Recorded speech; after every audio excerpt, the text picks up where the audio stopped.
para ipakita ang tunay na estado ng ating bansa. Ilahad ang mga pinakabagong balita at pangyayari sa ating bayan.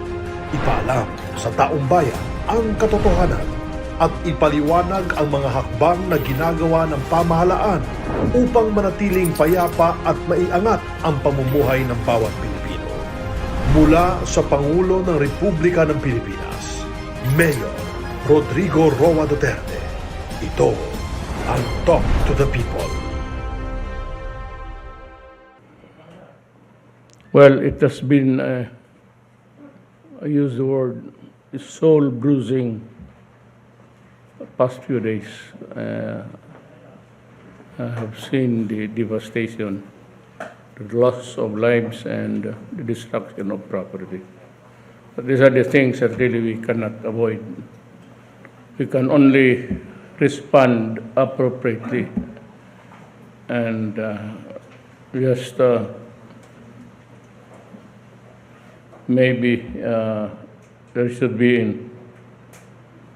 no other typhoon for at least a respite of 6 months so that we can alleviate the situation.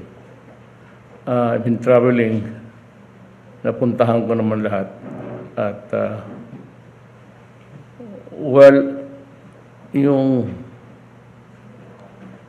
I'd like to explain to the people why we cannot declare the state of calamity kaagad. For the simple reason is there's a hindrance, a legal obstacle to just shoot from the hip right away, which dapat yun yung sitwasyon. Ito kasing it must be critical is the three days. Ang problema, there is a law covering the power to declare a state of calamity so far as my office is concerned, because it must be based on the assessment and evaluation and the report of the government on the ground. Ang problema yung assessment, pati yung evaluation, or even just to declare, maghintay ng report yan before I can. So it should be the assessment of Undersecretary Halad bago ako makagalaw. And that is really so many provisions in the law that would hinder government to just act immediately.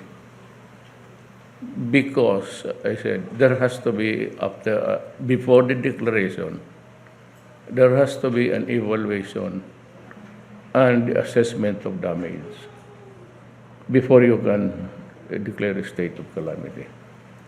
These are the things that are the stupid laws passed by Congress. Sila man ang final word yan sa whether it should be or it should be not. Ang kasi critical, and everybody knows, it's 3 days. Maghintay pa ako ng report. And I cannot rely on Undersecretary Halad kasi kasagsagan lang yan ng and to base an evaluation or assessment of the damage could not be had immediately. That is really silly, and that puts a cap on my power, I said, to declare a state of calamity. Kaya we had to call DBM na kung ganon, patay na lahat ng tao. Because Undersecretary Halad is busy rescuing and retrieving patay na tao. Sino namang ugok na magawa yan niya immediately so that this should be a declaration? That the law should be changed. And it behooves upon this Congress, if they want to, or the next president, may I advise, try to repeal the law so that government, there is already the warning. Hindi na kailangang assessment because the warning just too far away for us to prepare. Ano nandyan na with so much preparation, ganon, hindi mo mapigitan yung hangin pati tubig eh. So tinawagan kong DBM, sanabi ko, I'm going ahead with the operation of government. Meaning to say, hindi na ako maghintay. Kalukuhan yung maraming batas dito sa mundong ito na dito sa Pilipinas in particular that it does not help but rather it plays a burden dito sa mga tao sa gobyerno to act immediately. Well, of course, we have to thank the military and the police. Have done a good job in all the areas that were hit by the Typhoon Odette. They were there, but handicapped sila. Ang kanila is to maintain order in all the areas, especially when the food is scarce, pati tubig. And with even so much preparation, hindi na kadating-dating doon kasi may mga tumba na inyog, kahoy. So, ever so slow ang movement ng respond ng gobyerno.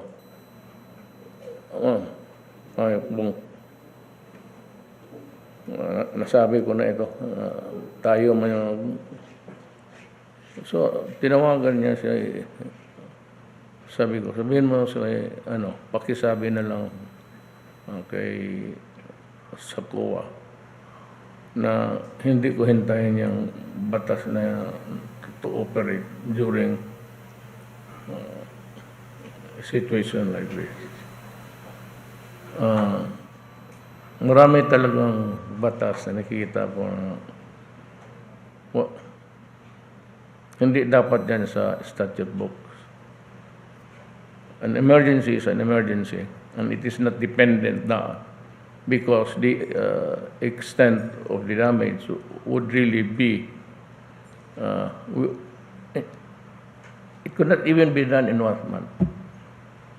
Tapos maghintay ka para mag-declare ka ng state of calamity.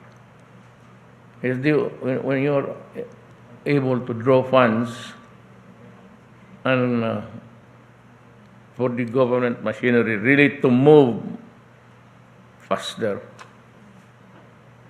Ang nangyari dyan, itong isang batas, dapat talaga, I don't know kung nakinig yung mga congressman ngayon, pati senador.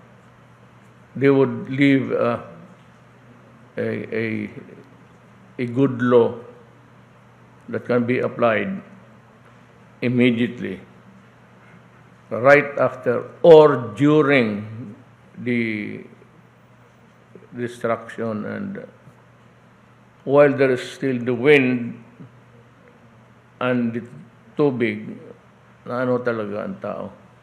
Malaala ko nga pala, may I just direct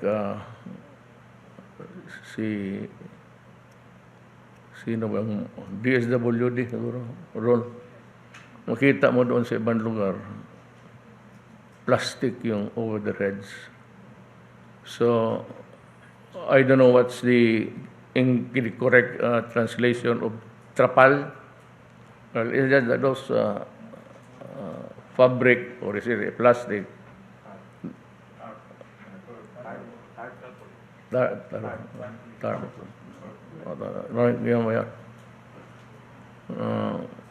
Bili ko muna i-assess mo yung mga tao natutulog sa labas,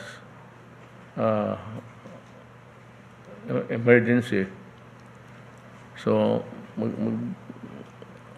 magbili ka ng trapal, the appropriate size for a family of maybe you target good for 6 people.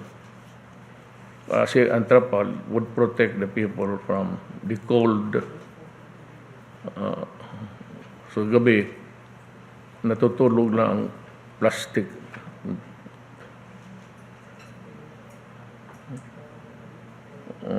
Kaya maghabol pa ako ng I will be just back up lang ako ng national agencies. But babalikan ko yung lugar na tinatamaan. And housing has dito ang sabi ni na padala sila ng pera. Pero ako na, andyan man yung pera siguro, magbili ng ano. Mga trapal, muna, kawa yung, if it can be done within 48 hours. If you can buy the appropriate size, we cannot really be exacting about it. So just you estimate about a trapal that covers a family of 6. The areas where wala pa talagang repair na magawa. Now, before I forget, going to Siargao, and for the places that were damaged, maraming nyog. Dito sa Siargao, almost tumbal lahat yung coconut trees. Ang akin, if there's a sense there, magpabili na naman ako ng chainsaw. Mahirap kasi kung mapasa-pasa masisira yung equipment. So it has to be someone padala natin doon na hindi na puro bagsak na lahat. So doon na lang natin yung gawain yung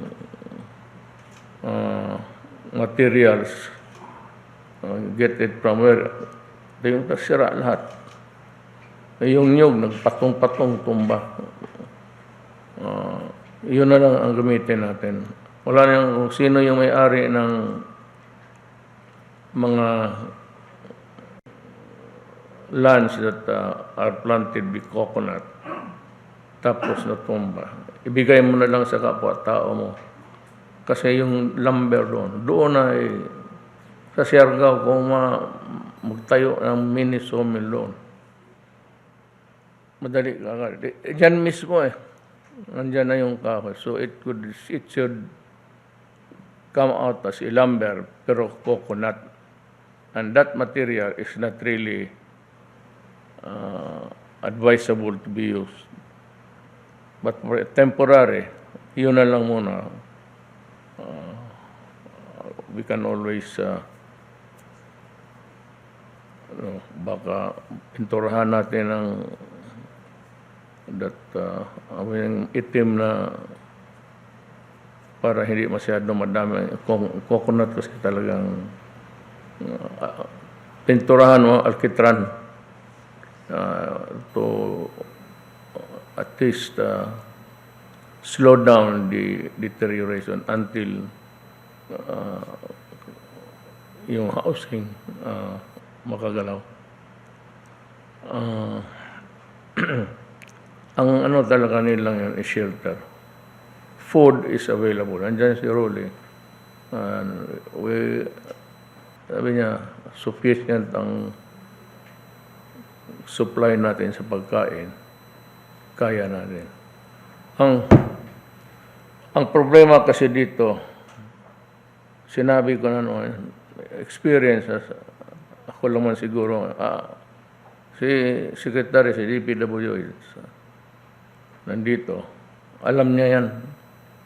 Alam niya na unang talagang hingiin tubig, pagkain, shelter, yung mga mahihirap. Marami yan. Yun ang unahin natin. May pera naman. So, magbigay ako ng the usual. I'm giving 5,000 per family. Yun ang, pero that's nothing. This itong pera na which I have gathered, the money that I have gathered so far would be sufficient for the assistance of 5,000 for everybody. Yung the novel ideas, o yung mga nyog, ano na natin, magbili na lang tayo maraming natumba na. Kung ipagbili, sana ibigay. At in the meantime, ihabol ninyo yung role, yung magpakanbas ka, Secretary Bautista, ask your people to hindi na pwedeng bidding. Pero gusto na nilang bidding, okay na, walang problema yun. Pero it will really delay the assistance that would be appropriate for the situation. That's yung nadating baron yung pagkain na almost na tulong na in all areas. Mr. President, actually naka-preposition yung mga family food packs natin, even water and adding housing materials. Yung availability lang po, Mayor, ng ating mga air and water assets kasi puno po sila ngayon. Kaya once available po, pinupush natin, kinakargahan natin ng mga food, water, and other shelter materials, Mayor. Well, the critics, we are always wrong and they are always right. But that is nga yung nag-i-issue ng gano'n. Akala nila kasi in their young mind, however old they are, na dito sa hindi ito na martial law na you can just draw the money and start buying. Itong mga trapal, marami man siguro yan. Ikaw na muna niyan, Secretary Bautista. I leave it up to you to solve the problem. But we will give you the money. And if you have done, tapos ka na, kindly report to me when you are ready to ship it out. So it's going to be tomorrow and the next day and maybe the next day. Basta malagyan.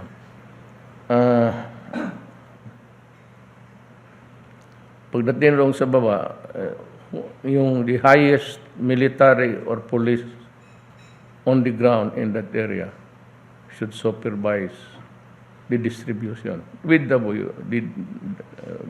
sa sa departamento. And maybe we can make a difference before New Year. Yung iba na nakatanggap na, I hope that kayo na tumanggap na ng ayuda sa gobyerno, I hope that gamitin lang ninyo sa ang pera, however meager it is. We do not expect you to buy the material. In the meantime, steady lang muna kayo. Magpadala ako ng mga trapal just to shelter you from the elements of rain, lamig. Parang gawain ninyong tent o tent. In the meantime na nagbirada tayo. So,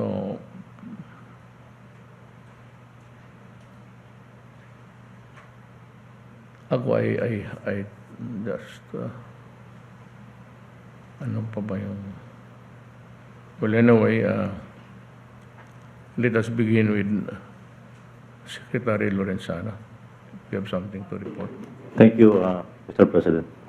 Absolute good evening po, and fellow workers of government, good evening. I'm going to report on the update of the DND-AFP on the SADR operations at the aftermath of Typhoon Odette, Mr. President. Next slide, please. Ito yung mga na-deploy na personnel ngayon, Mr. President. May mga, each region had their own personnel, totaling 6,886. Kung kinakailangan pa, Mr. President, you can still deploy people. Next slide, please. Ito naman yung mga assets na deploy for Region 4B, 6, 7, 8. Meron tayong isang C-130 na lumilipad, isang C-295, one in C-212I, isang Fokker 27, saka 4 na Black Hawk dun sa region na yon. Dito sa mga, Sa Region 4B, 1 Nomad, 2 PN Islanders. These are used for transportation of relief goods and in Dream Sea, disability food and non-food items. The ICT personnel, which we brought them to their destination to bring VSAT communication systems, generator sets, and equipment. Next slide, please. It continues. This is the continuation of the assets deployed. Region 6, 7, 8, 7 Black Hawks, 1 Huey, 1 Bell 412, and 1 UH-1H. Region 13, 4 in Caraga, Surigao City, 4 is Black Hawk, 2 Bell 412, total of 16. Next. Continuation of this total assets deployed during this calamity, Mr. President. 35 total air assets. And sorties are 147. Total weight of transported goods and equipment is 202,405 pounds. Number of stranded tourists evacuated from Siargao to Manila is more than 300. Next slide. Naval assets, ito rin po, marami tayo nakadeploy. Itong mga barko na to, malalaking barko yan. Region 4B, Puerto Princesa, Palawan, Region 6, 7, and 8, another 1, 2, 3, 4, 5, 6, and Region 13, others 5 vessels being deployed. And now total number of naval assets is 15, and total weight items is 1,400 tons of goods. Next slide. Other updates, the armed forces are conducted rapid damage assessment through the concerned unified commands. They will also participate in the post-damage assessment later on, Mr. President. There is a marine amphibious ready unit deployed for clearing operations in Cebu City. And the EFP also deployed a mobile kitchen in Cebu.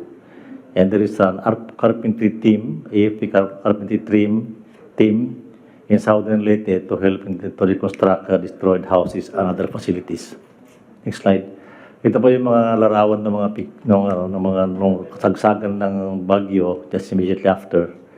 How the troops help the people. Next slide. Ito yung road clearing operations. Itong ating mga sundalo, may mga dala-dala silang chainsaw. Next slide. Ito rin yung relief operations. The soldiers bringing relief operations to the areas. Next. Power restoration equipment. Ito, dinala din natin doon, magaling sa Manila. Next. Transport of water treatment. Ito mobile na treatment plant. Ito dinala natin through the C-130. Next. Medical services through the BRP ang Pangulo. Ito ngayon, Mayor, nasa Siargao ito to help those people there. transport of generators and communications equipment. Next slide. Deployment of medical teams and mobile kitchen. Ito na yung mobile kitchen natin. Transport of stranded tourists individuals from Siargao to Manila. Logistic support. This is another relief operations by our troops. Next slide. Another relief operations when they brought rice and everything. Evacuation of civilians from the flooded areas or destroyed areas. Next. Another relief operations in coordination with the PCG, Philippine Coast Guard. Next.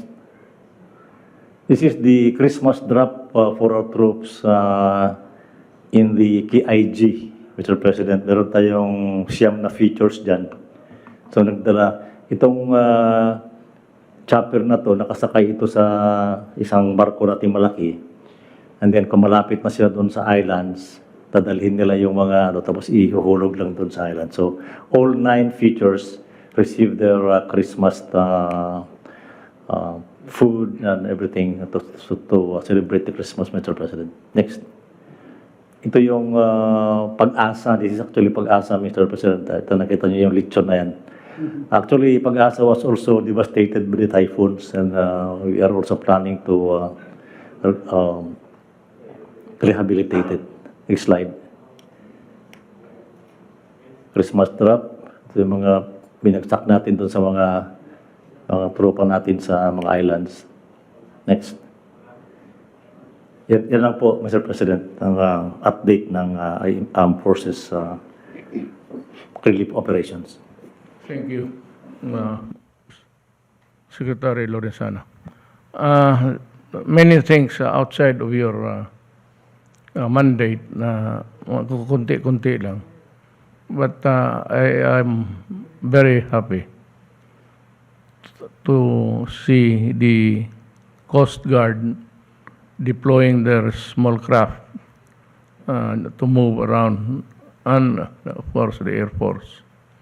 The Navy is also there. I sent the Pangulo, yung yate ng Pangulo ng Pilipinas, and we never used it actually. So pinadala ko doon sa, I think it's in Siargao. Siargao na doon. Buti pa ibigay ko na sa kanila yan. Kasi para may yate-yate sila doon mga tao. As I said earlier, I am mobilizing all resources of government. At nakita ko ang response natin. We cannot, except for really the most urgent and immediate yung response, it can only be completed, or the ideal numbers is still rising exponential man ang ano doon. But ang worry ko ngayon, kung umabot na yung mga pagkain, tulong, yung nakita ko doon na nakalabas lang sa kanilang hindi pa rin silang pwede magtira nung ilan lang yung bahay doon na residential, yung siguro mga mayaman, nakapagtayo sila ng maganda. But yung nagninegosyo lang, yun, naubusan talaga ng I said yung resources. Kailangan ang municipal mayor pati yung barangay captain. You know what? I hope that the NPAs will not really tinker into the operation na itong response ng gobyerno. Kasi yung sa Sipalay, pagdaan namin ng Kabangkalang because ang pumaputok early is Kabangkalan. Yun ang naririnig ko. Ang pagdating kami doon, sa chopper for the initial look at the damage, Ang Kabangkalan wala talaga. But a few kilometers upwards, nandoon yung lugar ng Sipalay.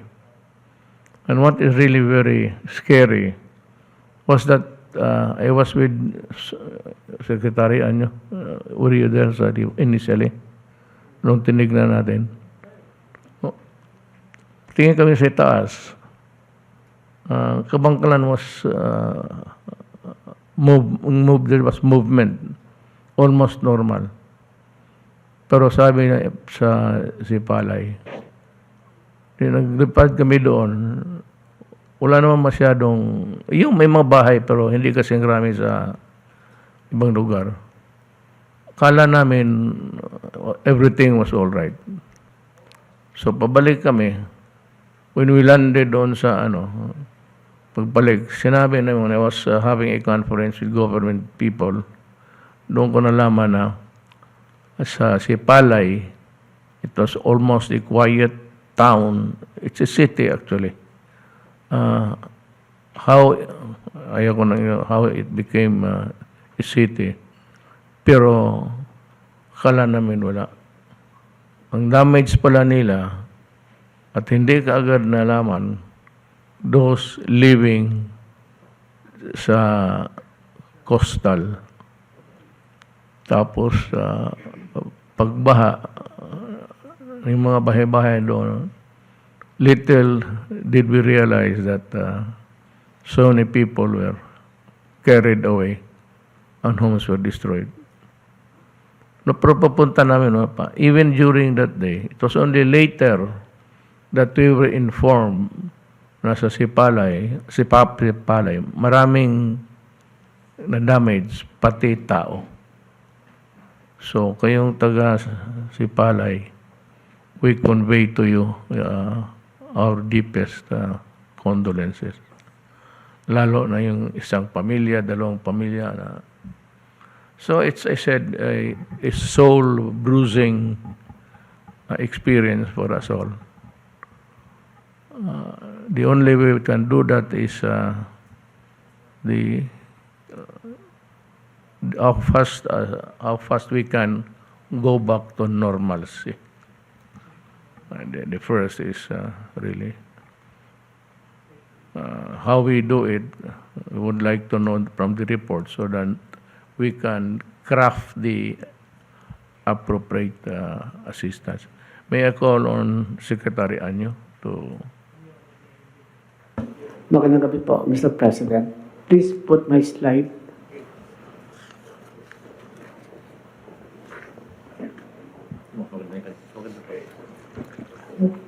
Pero public servants at mga kababayan, magandang gabi. Next slide, please.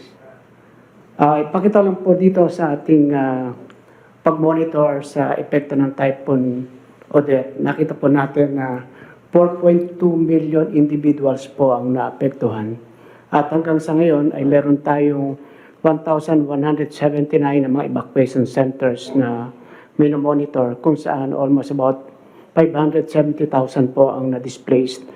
Pero nakapokus na lang po tayo ngayon sa 6 na regions, 14 na provinces at 222 cities and municipalities na kung saan po ang ating mga response, pati na rin po ang mga ayuda ay ating ibibigay.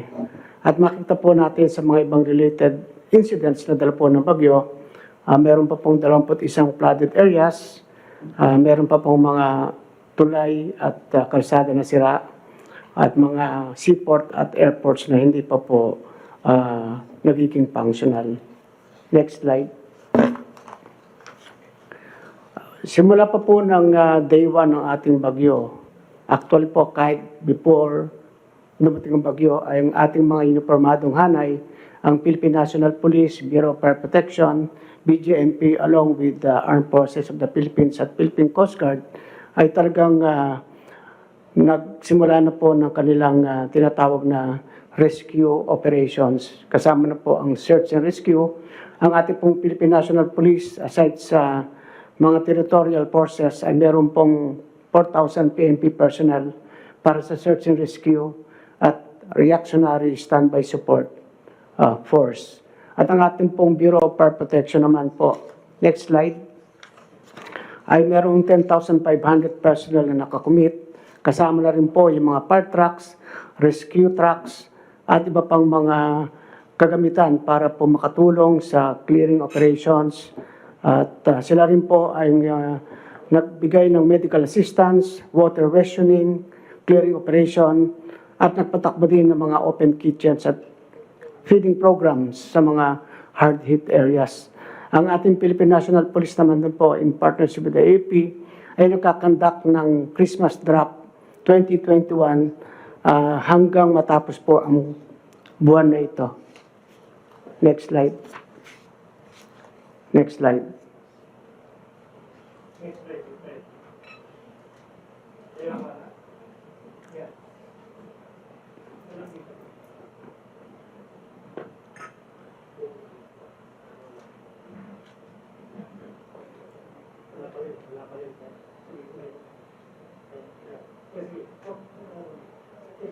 Yan. Sa inyo pong pag-uutos, Mr. President, na makapagbigay tayo ng cash assistance sa ating mga naapektuhang kababayan, ang DILG, DSWD at DND po ay nag-meeting na po noong December 24 at nabuo na po namin ang Joint Memo Circular para po sa magiging gabay sa pagbibigay ng ating ayuda na humigit kumulang po ay 4 billion pesos po ang ipamimigay natin. At ayon po sa ating DBM, ito po ay ma-release bukas sa ating mga LGUs. At ito po ang magiging gabay natin para siguraduhin po na ang mga apektadong kababayan ay makakatanggap ng cash assistance. At ang ating Armed Forces at Philippine National Police po, yung disenyong pag-uutos ay tutulong upang maipaabot yung mga ayuda na to sa mga malalayong lugar, lalo na po yung mga lugar na na-isolate. At hanggang ngayon po ay hindi natin maabot sapagkat grabe po yung epekto ng ating bagyo. At sisiguraduhin po namin, Mr. President, na ito ay makakarating sa ating mga kababayan. Meron din po tayong grievance mechanism and monitoring para kung saan pwede magreklamo po yung mga kababayan na hindi makakatanggap. At ako rin po ay sisiguraduhin natin na ang pera nito ay ma-account natin at sisiguraduhin natin kung meron pong abuso o magbubulsa ay ating iimbestigahan at sasampahan ng kaso. So sa amin pong estimate po ay within the week po, mapagsisimula tayo magbigay ng cash assistance at tatapusin namin ito ng hindi po aabot ng 15 araw. Mr. President, dahil po tayo magse-celebrate ng New Year, nais ko lang din pong ipaalala sa ating mga kababayan na ang paggamit po ng firecrackers ay hindi po pinapayagan.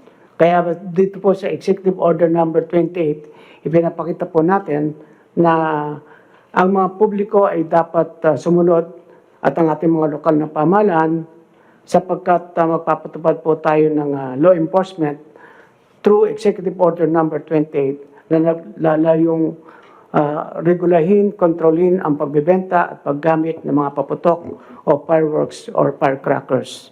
At ang ating mga PNP, Bureau of Fire Protection at LGUs ay inaasahan natin magpapatupad ng mahigpit ng regulasyon na ito.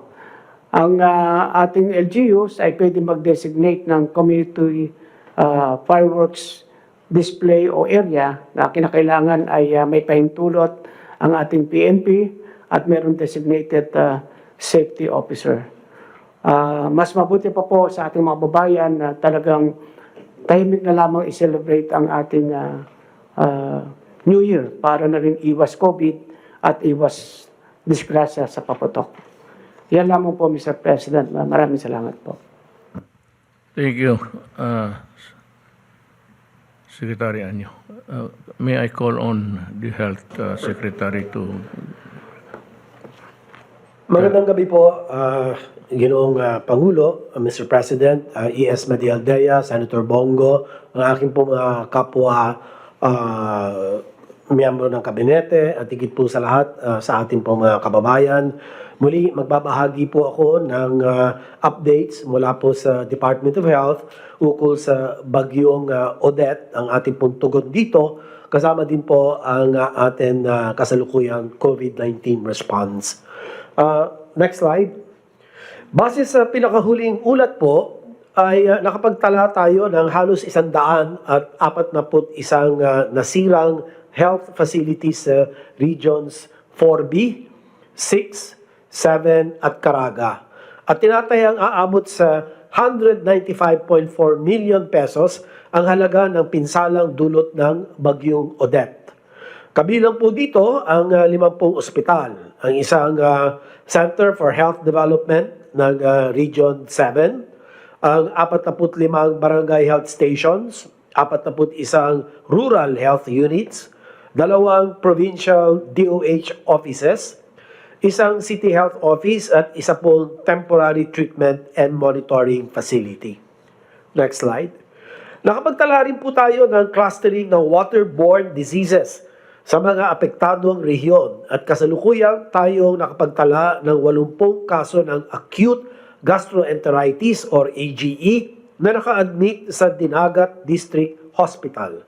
54 na kaso ng diarrhea na naka-admit sa Siargao District Hospital.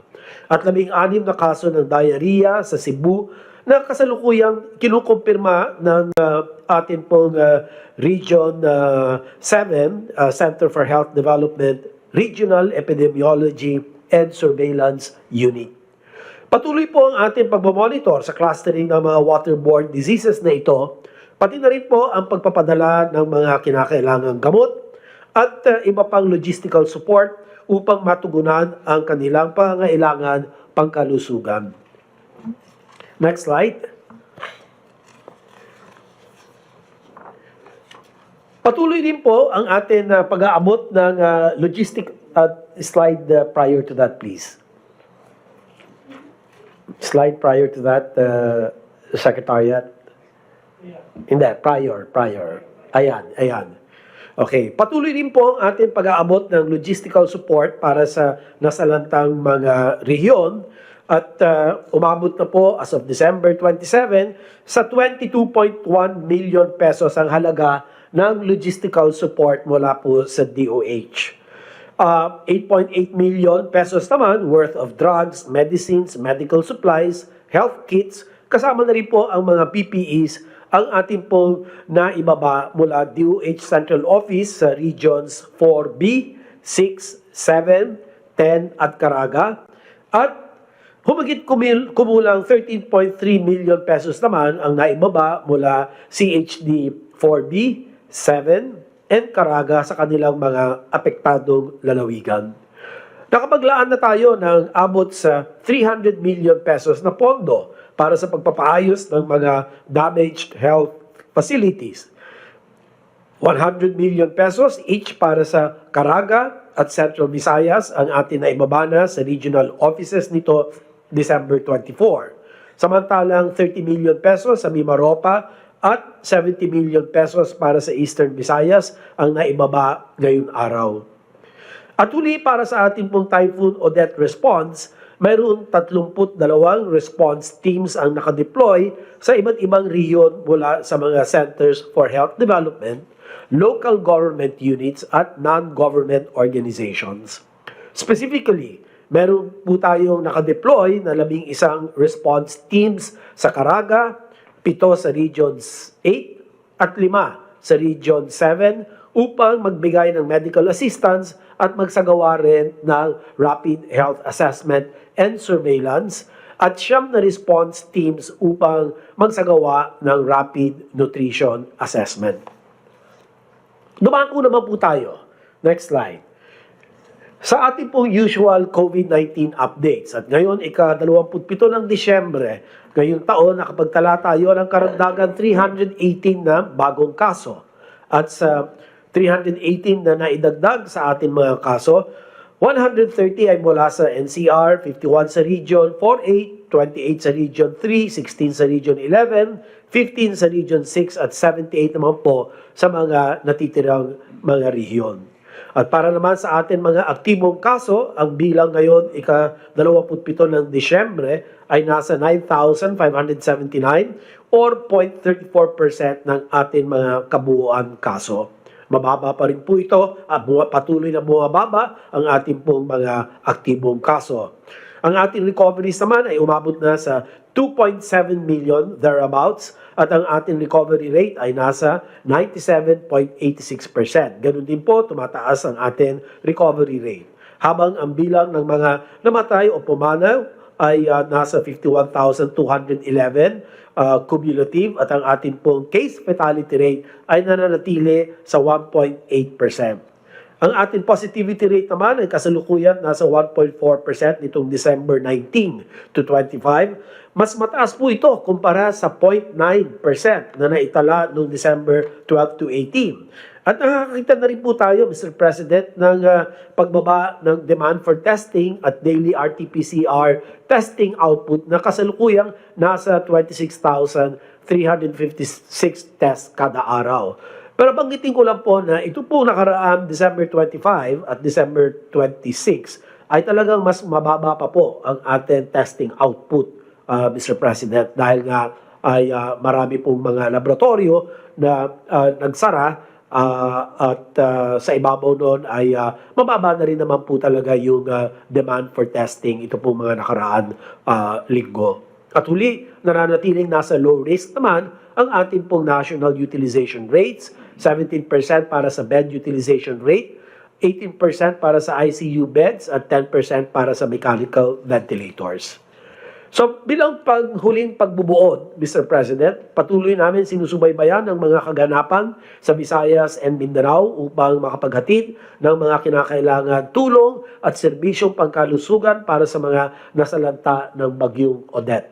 Pangalawa, tulad ng amin nabanggit, nakasalalay sa ating mga aksyon sa mga susunod na linggo ang pagdidelay ng pagkalat ng Omicron variant sa ating pong bansa. And we must take preventive actions. Lalo-lalo na nakakita na tayo ng bahagyang pagtaas sa ating mga kaso. Una, kinakailangan natin siguraduhin na ang lahat ng papasok sa bansa ay susunod sa ating quarantine at testing protocols upang mapigilan natin ang pagkalat ng Omicron variant sa ating pong mga komunidad. Pangalawa, inuudyok namin ang mga testing laboratories na magsumite sa lalong madaling panahon ang mga positibong samples for whole genome sequencing, bahagi po ng ating aktibong biosurveillance para matukoy po natin kung meron namang local transmission or local cases ng Omicron variant. At lalo-lalo na sa mga lugar kung saan nakakita na tayo ng pagtaas ng mga kaso. Ikatlo, nananawagan din kami sa mga lokal na pamahalaan na mabilis na isagawa ang active case finding, ang ating pong contact tracing up to the third generation, close contacts at referral to isolation or quarantine facilities upang masugpo natin ang mga kadena ng hawaan. At huli, ang kagawaran ng kalusugan sa pamumuno ng ating One Hospital Command Center o ang ating tinaguriang Patient Navigation and Referral Center ay makikipagtulungan sa ating mga ospital upang magkaroon tayo ng sapat na health systems capacity kasama ang mga COVID-19 beds, ang mga mechanical ventilators, ang oxygen supply, ang telemedicine providers, ang mga antiviral drugs katulad po ng mga Paxlovid at saka ito po Molnupiravir, ang Tocilizumab, ang Baricitinib at Remdesivir at mga iba pang mga gamot para makapagsalba po ng mga buhay ng mga naapektuhan ng severe to critical COVID cases. At iba pa po mga tulong medikal bilang po paghahanda. So dito na po ako magwawakas, Mr. President. Maraming salamat po sa pagkakataon at handa na po akong sumagot sa inyo pong mga katanungan. Salamat po, Secretary Duque. Secretary of Transportation.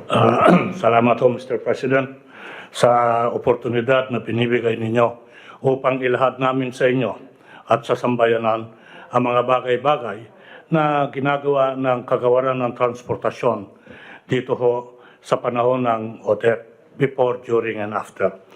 Umpisan po natin yung estado ng damage dito sa tinatawag natin paliparan at airports. Mr. President, number of affected airports dito sa pagdating ni Odette ay 24. hinimay at hinati ho namin itong 24 airport na to into 3 classes. Airports that have sustained minor damages, airports that have sustained major damages, and airports that have sustained critical damages. Doon po sa airport na have sustained minor damages, 15 po ang talagang tinamaan na paliparan. Kasama ho dito yung Busuanga, Puerto Princesa, Bicol, Katiklan, Calibo, Rojas, Bohol, Panglao, Tacloban, Ormoc, Lagindingan, Cotabato, Davao, General Santos, Butuan at Iloilo. Ito hong paliparan na to na nag-sustain ng minor damages, continuous ho yung operation nito. Immediately nung humapo ho ang bagyong Odette. Yung pangalawang klasifikasyon ho, yung airports na sustain major damages. Napapabilang ho dito, yung San Vicente, Dumaguete, Camiguin, Siquijor, Antique, Maasin, Surigao, Mactan, Cebu. Ito hong mga airport na to, nakasustain ng major damages at bagamat major damages ho, Mr. President, we are happy to tell you that they have started operations December 24. Iisa na lang hong airport ang wala sa klasifikasyon. Itong airport na to ay yung tinatawag natin na critically damaged. Isa po ang airport na critically damaged. Ito po yung airport sa Siargao na kung saan sa inyong pagdalaw, Mr. President, nakita nyo naman yung damage na sustain ng paliparan na to. Mr. President, I've been told by CAAP that by tomorrow, maski na ho critically damaged yung paliparan na to, Siargao will be commercially operable. In other words, Mr. President, lahat ho ng paliparan na naapektuhan ng Typhoon Odette by tomorrow will be commercially operational, maski na po ginagawa at inaayos yung mga repair na ginagawa sa mga paliparan. Sa mga susunod na slides, Mr. President, makikita nyo ho yung retrato ng mga critically damaged airports na talaga namang maaawa ka at manlulumo ka sa nangyari. Makikita rin ho yung mga rehabilitation measures na ginagawa ng kagawaran. Nandiyan din ho ang sinasabi namin estimated damages upang makumpleto yung repair. Mr. President, ito ho ay estimate. Kung kinakailangan hong madagdagan yung gastusin na to, meron hong pamaraan ang ginagawa ng kagawaran upang sa ganon mapondohan yung pangangailangan. Pinakamalaki ho dito yung pangangailangan ng Siargao, 14 million ho. Ito lang ho ay estimate na pwede namang lumaki rin. At habang ginagawa ho natin yung restoration at construction ng mga paliparan, hindi ho napabayaan ng CAAP at ng DOTR yung relief operations. Ito ho ay nagbibigay ng mga pamaraan sa mga pasahero, sa mga mananakay, upang sa ganon maging kumbinyente yung kanilang pag-aantay at pagbabiyahe. Hindi lang ho dyan, nagkaroon din ho ng relief operation ng ginagawa ng CAAP para sa sambayanan. Ito ho yung sa aviation, sa paliparan. Silipin po natin kung ano nangyari sa tinatawag na maritime sector. Mas malaki ho yung tama ng maritime sector dito kay Odette. Total affected ports, 160 ports ang affected.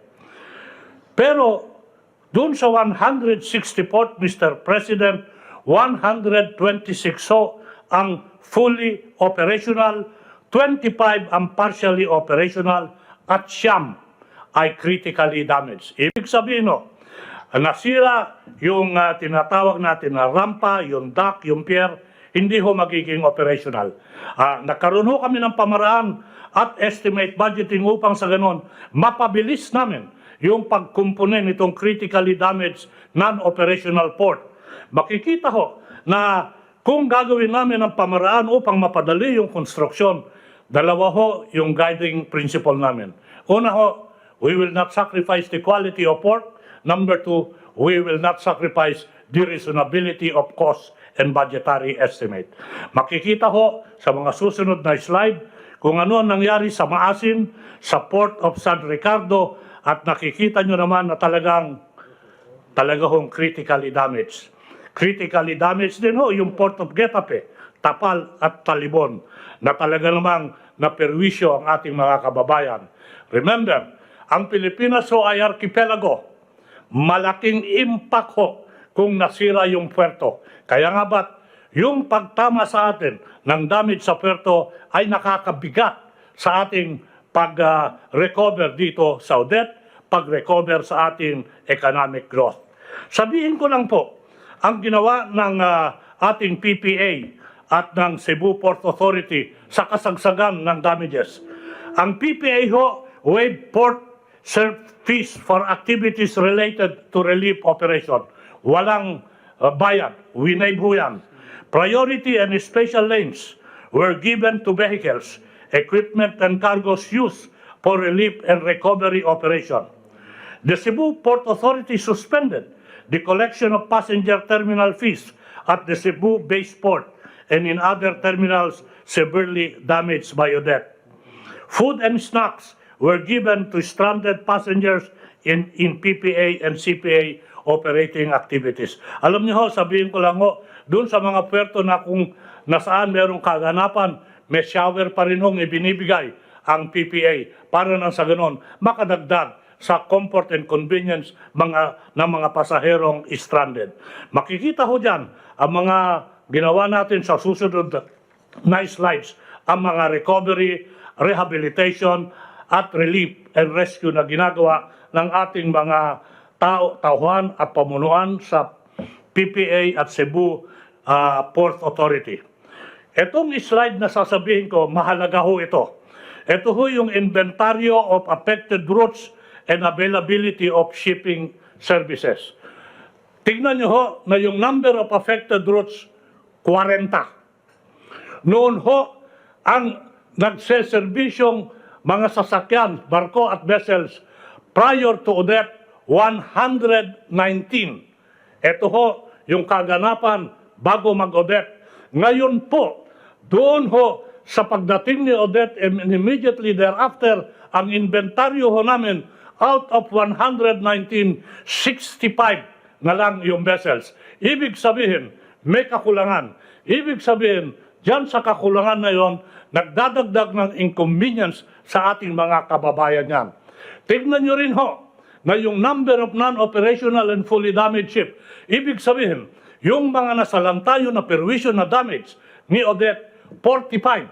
45 ho ang nasalanta. Talagang napakalaki ho ang epekto nito sa atin.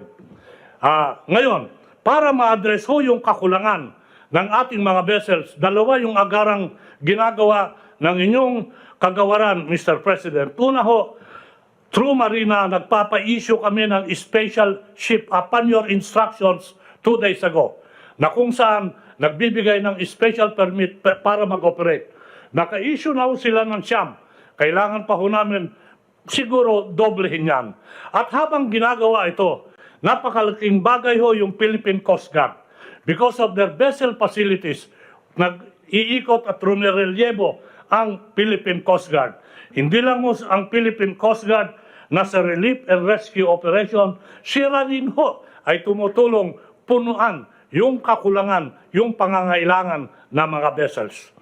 Ang huling report ko, Mr. President, ay about the Philippine Coast Guard. Nabanggit niyo po kanina yung Philippine Coast Guard. Tama ho, yung Philippine Coast Guard ay naging vanguard at frontliner ng kagawaran ng transportasyon dito kay Odette. Kumilos ang Philippine Coast Guard before the arrival of Odette. Kumilos ang Philippine Coast Guard pagdating ni Odette.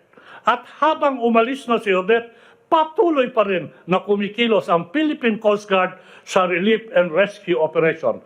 Makikita po dito sa slide na to, ang natulungan ho at na-evacuate ng Philippine Coast Guard is 1,500 families.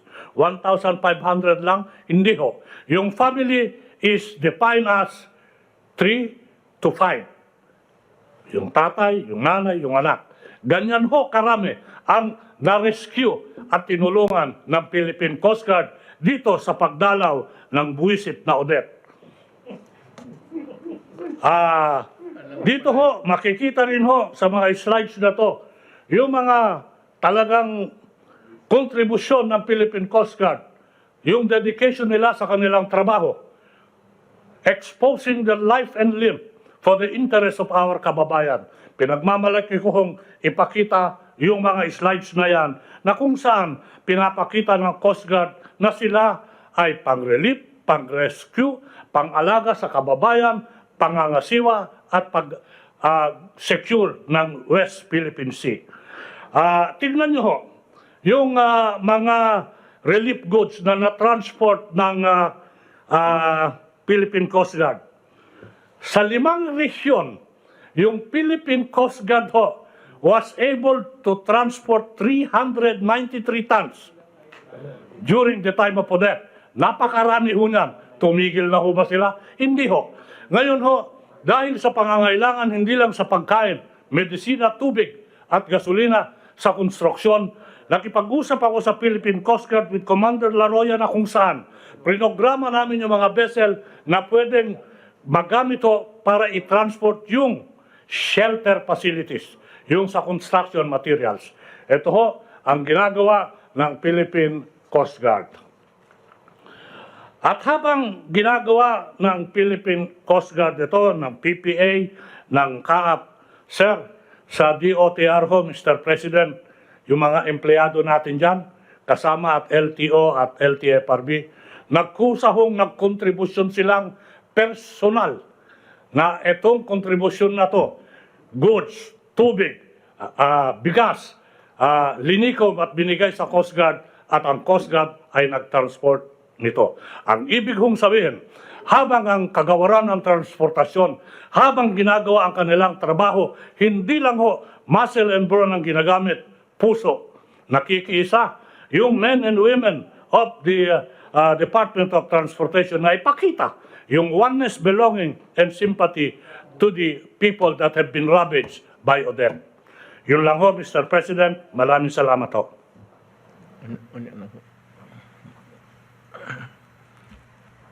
Salamat, Secretary Tukade. Now, dito tayo mag-ano sa... I will discuss on this bill, yung medisina pati sa iyong departamento, Secretary Lopez. There seems to be a spike in the prices. They say that some, not all, are hoarding, and you know that you increase the price by selling more than the usual price of, for example, building materials or even food stocks, canned goods. They are getting to be more expensive for the people. Ang akin kasi, I'd like to, kung totoo, kung hindi, walang problema. Kung totoo, I am just giving you the warning na pag nahuli kayo ng DTI or nahuli kayo ng police, ang police because the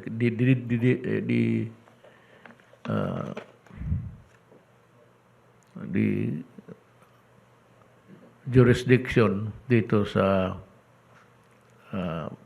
putting a cap on the prices of goods belongs to, and even building materials, nasa sa iyo. So nandito ka man, tell us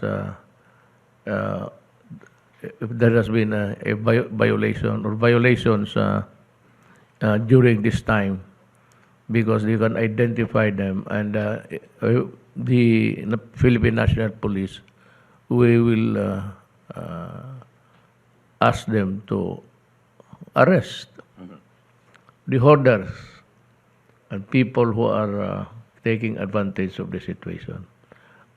Dito yan sa mga, these are the periphery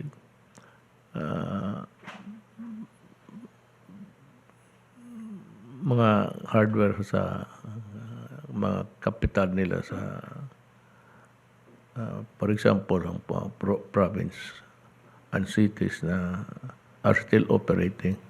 and so they are in the periphery of the areas hit by the typhoon.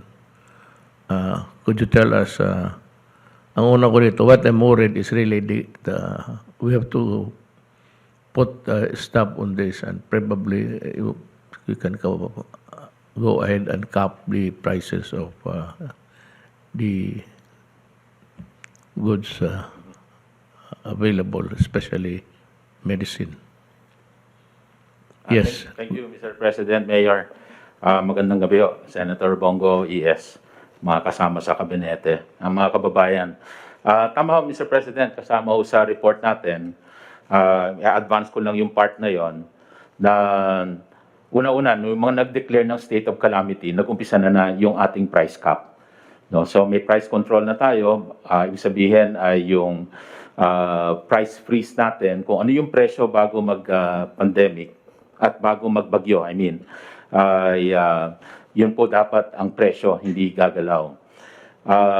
That day after, I think mga hanggang 2 days after, habang nagkakagulo pa rin, marami ho talagang na-report na nag-price increase, na nagsamantala. In fact, ang order ko po sa ating mga kasama, yung mga enforcers natin, ay talagang mag-aresto ng overpricing. Actually, marami ho talaga diyang na-apprehend ay dyan po sa area ng Bohol at Cebu. Narbalitaan din po natin yung nagtaas ng mga genset. So lahat po nung mga nireport sa amin ay atin pong pinapuntahan. Sa ngayon po, lalagtaw ako sa aking chart kung pwede rin i-post ng ating technical DTI presentation.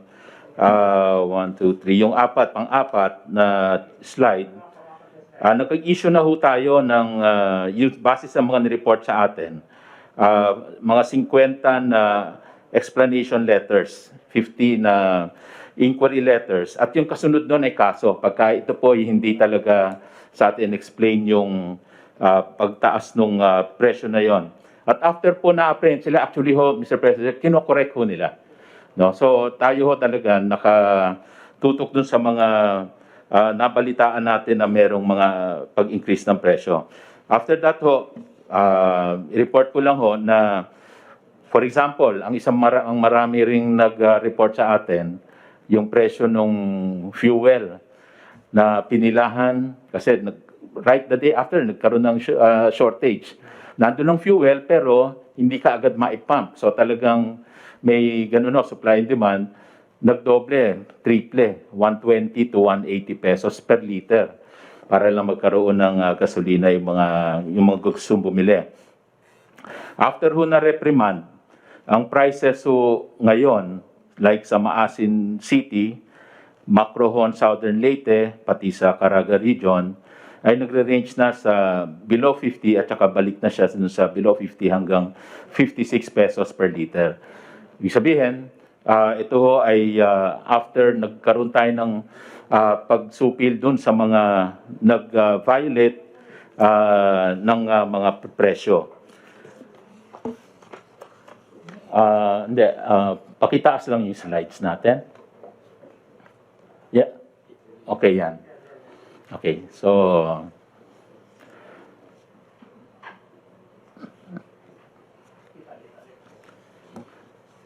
Mr. President, tama ho kayo, kaya ho natin inattendan kaagad yung mga reklamo na yon.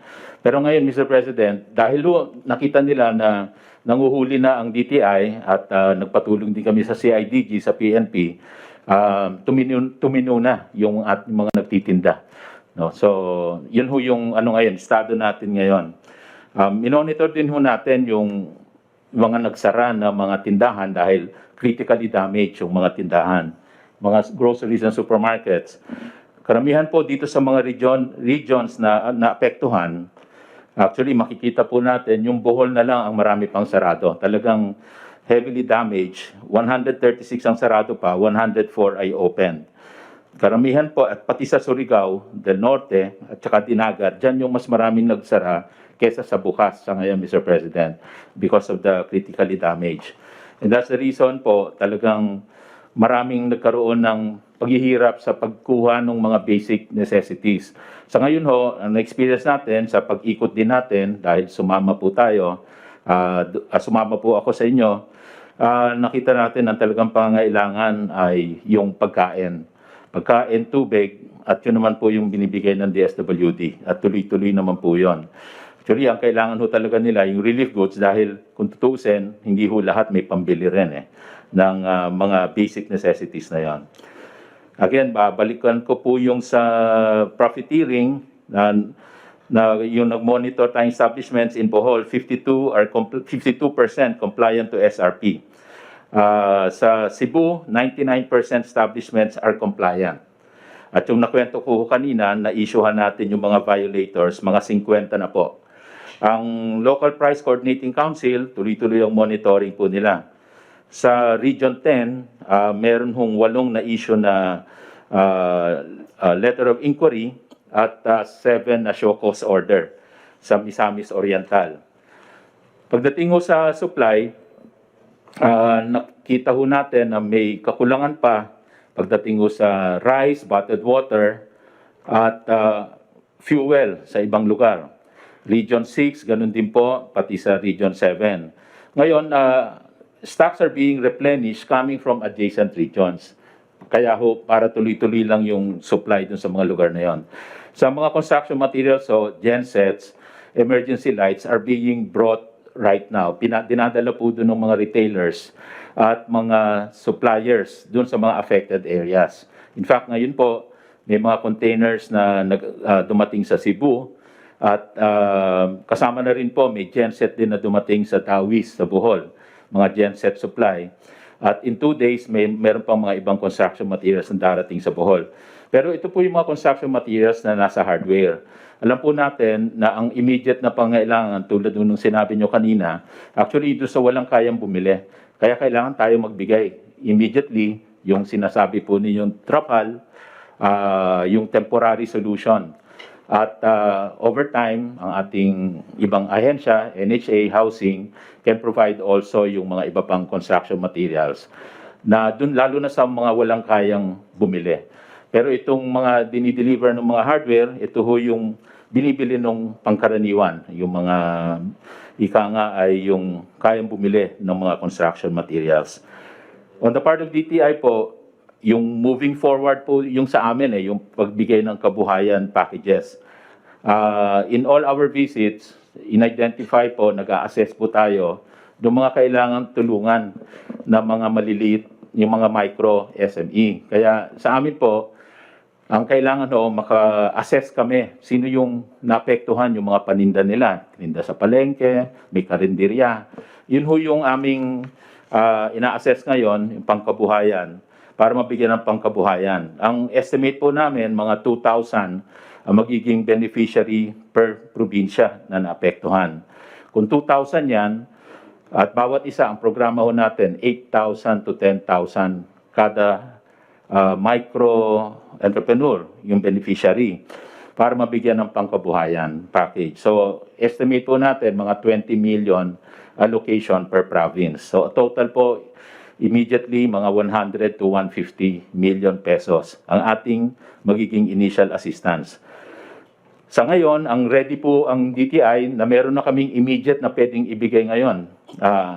Meron ng 8.2 million na pangkabuhayan package na pwede na kaagad ibigay. And we will start with the 300 na profiled SMEs, micro. Dito po sa Siargao, yung ating pinuntahan to receive livelihood assistance na 8,000 worth ng mga livelihood kits per beneficiary. At next slide. Moving forward, actually this week, naka-schedule, Mr. President, dahil gusto nyo mabilisan, this week, yung pera po na yon, may allocate pa natin to 1,000 beneficiaries nakakalat to sa Region 6, Region 7, 8, at Caraga. Ito, pang simula pa lang ho to, 8 million. Pero as sinabi ko kanina, nag-allocate tayo ng 100 to 150 million. Pero in the interest of time, ito muna ang mauna, yung 8 million. para this week, meron na tayong mabigyan ng kabuhayan. And then starting January, tuloy-tuloy na ho tayo. Using also the 2022 budget that, of course, we expect to be approved. So yan po ang pagbibigay ng ating ayuda kaagad na pangkabuhayan. Isa pa ho, ang ating SB Corporation, next chart, may microfinancing facility.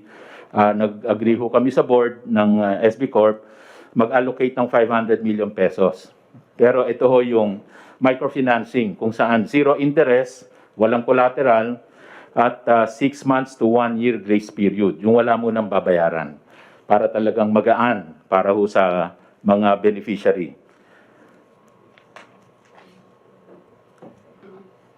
And then finally, Mr. President, yung microfinancing na yon, zero interest, no collateral, 6 to 1 year grace period, nag-allocate tayong 500 million pesos. At tungkol naman dun sa pandemic, tutuloy ho natin yon. Meron tayong microfinancing na ganyan din, zero interest, no collateral. At ang napahiram na po doon ay 37,169 borrowers. 6.13 billion ho ang napahiram natin na tulungan ng mga SMEs dito po sa CARES program. Yun lang po, Mr. President. Salamat, Secretary Lopez. I'd like to move to the other side. I'd like, because it's yung maliliit eh. But every official that I have met or will meet again, because I intend to make the rounds to see how things are progressing. Ang lahat ng mga barangay captains, mga mayor, yung power, pati yun sa Cebu, talagang hirap sila. So, I'd like to know how soon can you restore the connections to make it working effort immediately. Yes, magandang gabi po, Mayor Pangulong Duterte. Magandang gabi po sa ating lahat. Susundan ko lang po muna yung report po ni Secretary Art, yung damage po sa mga ports. No po. Totoo po yun, especially in Region 7 and Region 6, talaga po nagkabara-bara.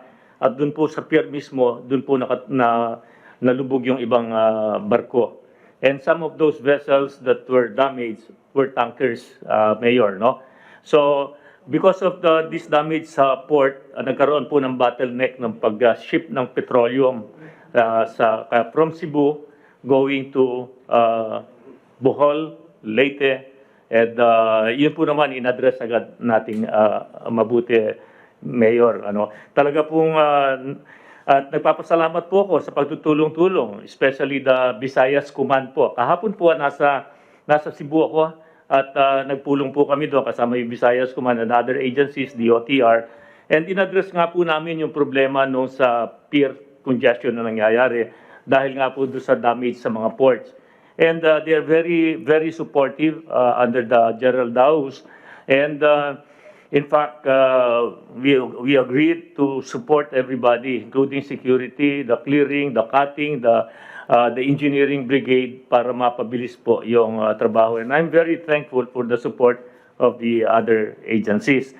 Yung po naman yung report ni Secretary Mon Lopez about the fuel, totoo po yun na nagkaroon ng profiteering in the first day ng nagre-restoration po tayo. At ang ginawa po natin, pinalabas po natin lahat yung ating mga tao sa Visayas, sa Cebu po. No? Lahat ng office people, pinalabas po natin at pinagtrabaho po natin maging inspector and enforcement together with DTI and CIDG. And we were able to arrest the problem. And 2 gas stations were cited for show cause. And sabi ko nga, pinapaskelan ko na rin po para medyo, sabi nga, kung pwedeng mapahiya, huwag tularan po na practice na magsasamantala sa ganong problema po. So, we address that, Mayor. And tungkol po naman dito po sa tungkol dito sa ginawa ng DOE, parte sa pagpiprepara dito po at pag-restore po nitong ating mga damaged na pasilidad. Totoo po na napakalaki ang naging pinsala na dulot ng UDET dito sa enerhiya.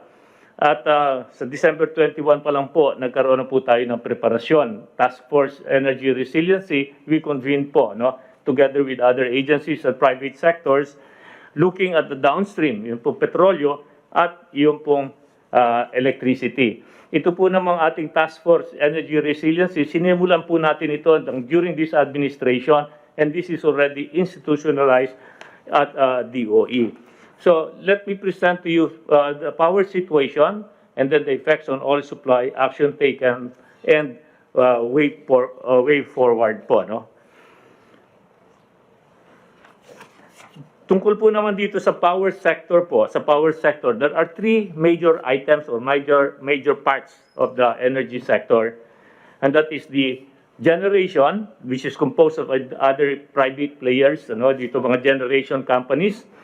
Then we have the transmission, which is handled by NGCP, and then the distribution companies, the cooperative, and the other utilities like VECO in Cebu, Meralco in Manila, and the others. As far as the sa generation po facilities, they are all ready. Fully restored, meaning po tumatakbo na po yan, nagja-generate na po ng power, naitatransmit na po at nagdi-distribute na po. So, yung partially restored po, yan tumatakbo po, kaunti lang ang i-deliver dahil hindi po available yung ang transmission lines at saka yung distribution lines po. And still out isolated and available, dito po ginagamit lang yung pinatay nila po kasi wala pong taker nung power yung production nila, the power that they can generate. So sa region 6 po, Panay Negros, on-grid capacity available na po dyan 203. So maayos na po restoration work natin sa Panay and Negros region. Yung pinisita po natin Kabangkalan, yung sinabi po natin ay re-restore po natin yung power before Christmas. Nagkaroon po sila ng partial restoration na po, and it is progressing. Ngayon, dito po naman sa Region 7, ito pong Negros Oriental at saka Cebu Bohol, dito po malaki ang ating na-damage, dito sa Cebu at saka sa Bohol. At sa Negros Oriental po, sa Negros Oriental, nagkaroon po tayo ng isang casualty na lineman. Sa Noreco 2 na electrocuted po in the process of working. Total casualty po namin na lineman, working dito po sa mga rehabilitation, dalawa po. Isa nabagsakan po ang ulo at namatay din po. So, as far as the power is concerned, the generation, we're all okay. But ang problema din po rito, like sa fuel po, nagkaroon po tayo na nandiyan po yung power, hindi po natin ibabato because of transmission. Ganun din po sa fuel, sa petrolyo. We have enough supply of petroleum, we have enough inventory. Kaya lang naging problema po, hindi agad ma-deliver because of the port congestion, na-damage po yung mga barko and the others. Dito naman po sa Northern Mindanao, okay naman po ating on-grid capacity available. Region 8, Leyte, Samar, ito po may problema po tayo rito sa Leyte and Samar. Sa Southern Leyte po, dapa po talaga yung mga linya. Yun po pupuntahan ko sa Wednesday at pinapunta ko na rin po lahat ng industry players because we are going to discuss paano nangyari po yun. Dito naman po sa Northern Leyte, including Samar, lahat po naman sa distribution, okay po ang distribution niya, yung linya. Yung mga kooperatibo, pwede. Kaya lang hindi dumarating po yung kuryente dahil po sa transmission line and GCP po yon. So, dyan po, nagkaroon na po tayo ng improvement doon po sa resiliency, yung mga poste. Na medyo nagkaroon na po doon yun, because of Yolanda, napatibay na po yung mga poste ron. Instead of 150 yung strength niya, to handle 150 kilometer wind, ngayon nailagay na sa 250. And that is part of our resiliency program that we started also in 2018. Next slide po, ito po naman yung sa mga small power utility groups, katulad din po yan po yung mga SPAG area. Available po dyan is out of 87 power plants, 64 po ang available. So this is also generating ngayon po. Available po ito. And ito po yung nasa Dinagat at saka ang dito kasama po rito is sa Siargao. Ito po. Next slide, please. Dito po yung sa transmission, ito po isang another factor. Ito po, malaki po naging damage dito sa transmission. The initial report I got is around 880 posts were toppled and 5 towers were also damaged, no? Or toppled also. But as of now, ang restoration accomplishment po is 85%. 81 transmission lines has been restored out of 95.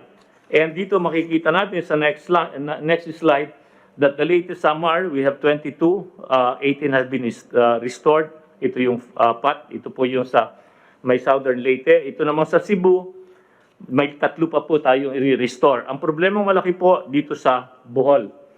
No po? Dahil talagang ito po, hindi wala pa po tayo na-restore dito. So, but ang target naman po dito sa Bohol, we are going to have a partial energization using the 69 kV, and this is a inland operation using the barge and the diesel plant available.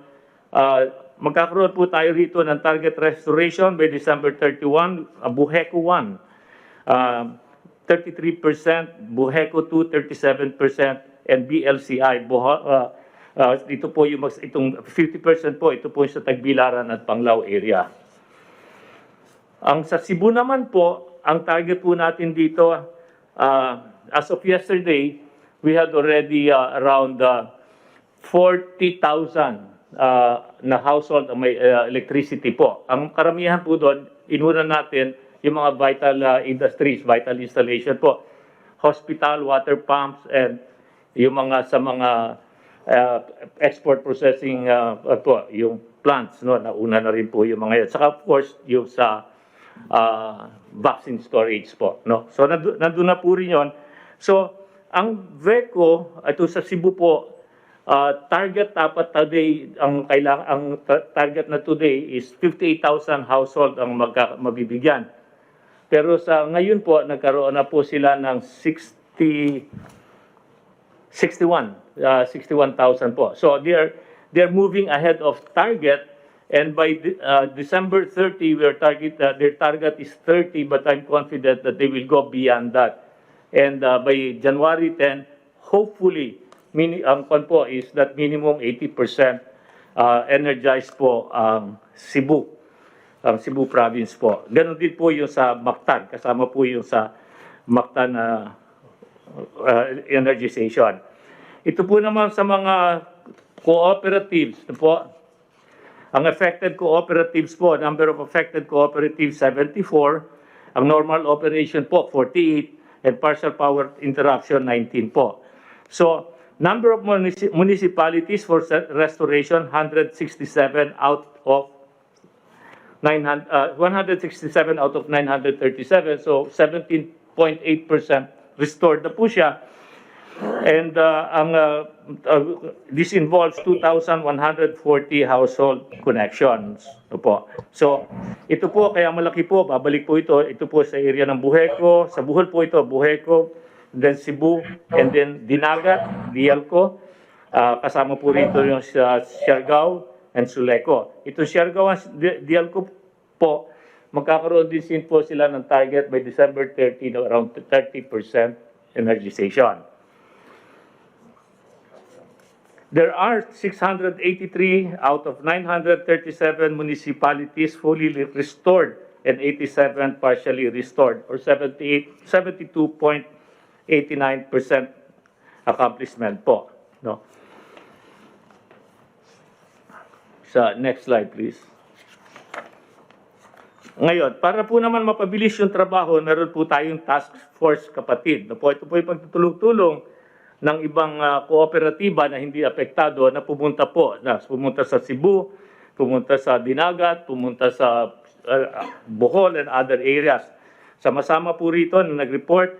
So the number of contingents, there were 628 people that came from other cooperatives with not 100 vehicles. No?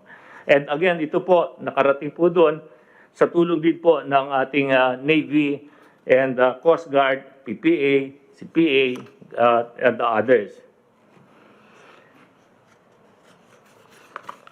So, nakikipag-coordinate po kami sa AFP and DOTR for the logistic support for this mobilization po. So, tuloy-tuloy po ito at hopefully, pag dumating na po lahat, may hinihintay po kami tatlong kooperatiba, bibilis po yung trabaho natin na pag-restore ng power in the affected areas. Dito naman po sa oil, ito po ang status po, no? So, sinabi ko po kanina, wala po tayong problema sa supply po, no?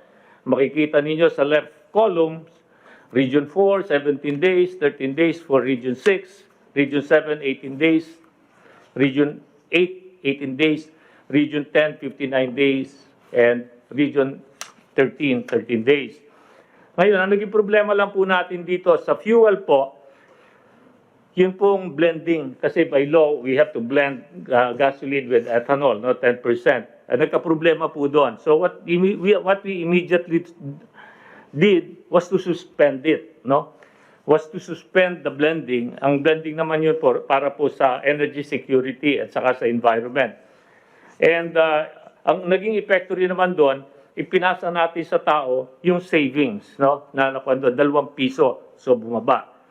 And fortunately, tomorrow, there will again be a reduction in price dahil bumaba po yung world market. No? So this will makakatulong po ito para sa kahirapan ng ating mga tao, mga kababayan. So today there are 215 outlets, gas station closed, no? Damaged, or either due to power load, flooding, and lack of manpower kasi hindi po naka-report agad. Yung sa LPG po, refilling plant in Region 7, 97% operational, so wala po tayong problema sa LPG. All import terminals and depots are operational, so yun po sinasabi natin na walang problema sa supply. Ang pagtakuan lang nun is yung naging logistic delays because of certain constraints on the roads, the vehicles, the vessels, and the ports. And then the price freeze is in effect on household LPG and kerosene, the following declared areas, a state of calamity, Region 4B, 6, 7, 8, 10, and 13. So, nagkaroon ng pila sa mga gas station, but yun po again naibsan na din po yung problemang yon. Kanina po tumatawag po sa akin si Governor Yap, kaya lang hindi ko po nasagot dahil nga po nandito tayo at nag-uusap. So, ang actions taken, DOE is regularly in touch with the energy industry players for recent developments and requirements through the Task Force on Energy Resiliency. DOE, ginagawa po natin ito, sabi nga po natin ito, na una na ito, 2018, ipinorm na po natin itong programang ito. And here, these are the things that we did. Preparation for the impact of Typhoon Odette, communication for updates on status and restoration activities, as well as logistic transportation. We had problem on right-of-way issues. Hindi po makapasok yung mga repair people natin because yung poste, may mga issue on right-of-way, but with the help of the LGU and the AFP, natapos din po yung problemang yon. At sa oil industry naman po, yung prioritization of the dispensing of petroleum products at the gasoline station, kasi nga po sa kaguluhan, binigyan po natin ng special lane, yung mga public utilities, yung mga government vehicles and other responders, at itong overpricing po, na-address na rin po natin. On port issues and berthing and unloading of petroleum products in Bohol, Cebu, and Siargao Islands, malaki po tulong ng ating AFP, ng PCG, DOTR. Tulong-tulong po, ganun din po yung DTI, no, sa pagkontrol po ng presyo. And biofuels, blending tech ethanol, yun na po ang sinabi ko kanina, isinuspend na po natin yan. Next slide, please.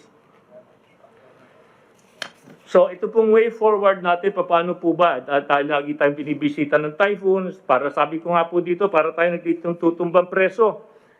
Tayo natin ng poste, babangon, itutumba ng bagyo. So, meron na po tayo nagawang plano rito sa DC, meron na po circular ang departamento. 2018, nagawa po ito January 001. Entitled Adoption of Energy Resiliency in the Planning and Programming of Energy Sector to Mitigate Potential Impacts of Disaster through the following. Yun nga pong strengthening of infrastructure, yung mga poste po natin, sabi nga po, either underground or yung mga poste po, siguro ngayon, nung 2018 na pinag-uusapan po namin yan, 250 kilometers per hour, siguro because of the lakas of the typhoon, we have to consider a minimum of 350 kilometers. No po? Yung po namang stockpiling, because nandyan na rin po yan, yun na nakaprograma na po rin, dahil nga po nagkakaroon ng problema pagka may disaster, na kailangan talagang may naka-stockpile pong petrolyo sa lahat ng ating localities po. And then, of course, the systems change and our emergency response and recovery. We have to really improve that. No, but overall, through your administration, Mayor, bumilis ang ating response. No, katulad nga po, example kahapon sa Cebu at saka sa Bohol, nakikita na yung pagtutulungan at saka sabi ko sa mga tao, iba na ngayon ang AFP, talaga nagtutulong at nagtatrabaho po, no. And really happy na sa support that was given by to us by the uniformed men. Yun lang po muna, Mayor, and hopefully by January 10 or the latest January 30, all will be already fully restored. Thank you, Mr. President. Thank you, Secretary Cusi. Dito mo tayo kay Secretary Mercado. How many bridges were destroyed and yung naputol? Those that Good evening, Mr. President, Senator Bungo, Secretary Mijaldia, members of the Cabinet, sa ating mga kababayan. Mr. President, as of 12 today, there are only 2 sections of the road and bridges close to traffic. Dalawan lang po, Mr. President. And the most affected where Typhoon Odette has really made its severe damage is on the southwestern section of Cebu province, Mr. President. It really severely damaged 1.5 kilometer section of the road along the Santander Barili-Toledo road section, Mr. President. And one is in Region 4B. The bridge in yung isang bridge doon sa Puerto Princesa City, no?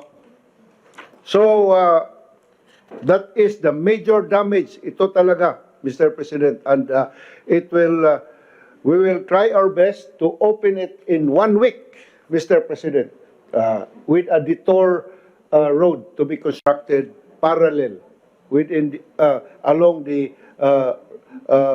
mountainside, Mr. President. We are moving heaven and earth on this, Mr. President.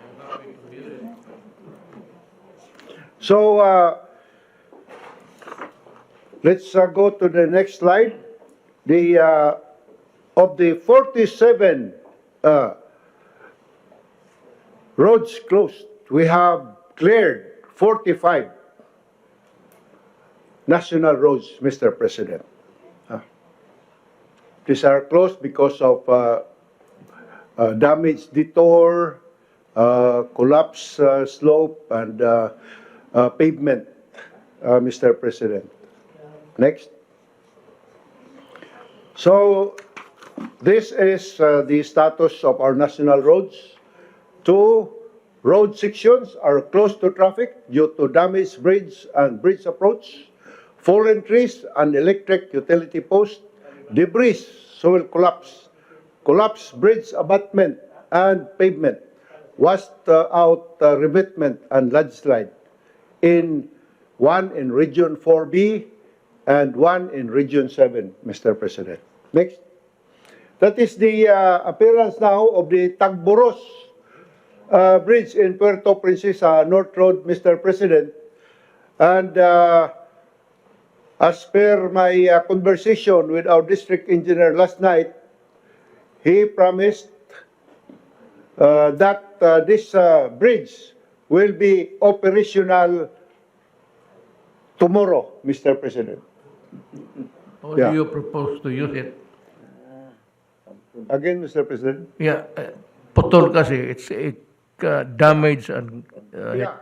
it has it has limited the mobility of people there. So when you say that it would be possible, how will you do it with that kind of picture in front of me?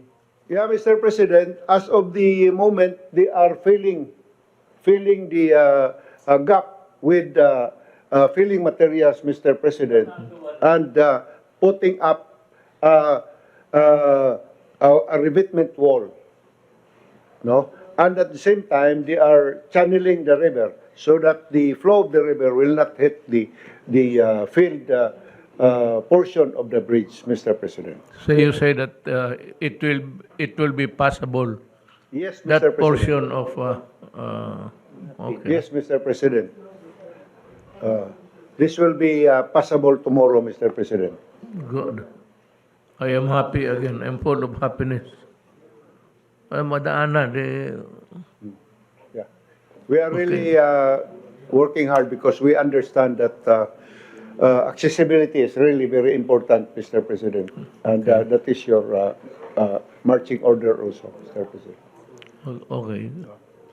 So this is one of the road section that has borne the brunt of the damage, Mr. President, in Region 7, the Santander, Barile, Toledo Road, specifically in Barangay Madridijos, Alegria section. As you can see in the images, Mr. President, the entire streets of 2.5 kilometers was washed out because of the typhoon surge, Mr. President. So the pavement is destroyed, the seawall destroyed, there is a scouring. So this one, Mr. President, is of the affected regions. This is the most problematic, and our engineers are working hard, Mr. President. They are constructing the detour road along this portion. And I told them to make it a little bit higher, so that in case there will be high tide and some winds, it will not be affected anymore. So, and they promised, Mr. President, that this will be finished in 2 weeks, Mr. President. Yeah. Sabi ko 1 week, sabi nila, sir, talagang kasi it needs some bulldozing and talagang mahaba-haba rin, sir. You would be able to clear the area In 2 weeks, and sir. open to the public again. Yes, sir. Yes, sir. Because the governor, Gwen Garcia, also visited last night. Yeah. And I talked to the district engineer. And I said, please do something. Because Governor Garcia was pleading that even light vehicles can already pass because the alternate road or detour road is it will take 2 hours more before they can reach the other side. So we have to do something about this, and it is one of the priority challenges of our department, Mr. President. Kaya mo yan. Kaya mo yan. Yes, sir. So that is the image now in Santander Barile Toledo Road, located in the southwestern portion of the province. So you can see here the scouring. Some portion of the pavement is already lying along the coast to here. Even houses are damaged. And this one is really it's very sad to see this portion. People are walking already. It has carved that side of the road, yung sa right portion. Yes, sir. This one. So one of the portions here, Mr. President. Maybe here. It's not passable anymore, Mr. President. So we are trying our best to put up a detour road, a gravel road before we will construct. And we need immediate funds to construct this road for permanent improvement, Mr. President, a little bit higher. So we have to construct seawall, and then concrete, then cross drainage, and the like, to protect it from another storm surge, Mr. President. So I think we need 50 million pesos, Mr. President. Do you have the money? Wala.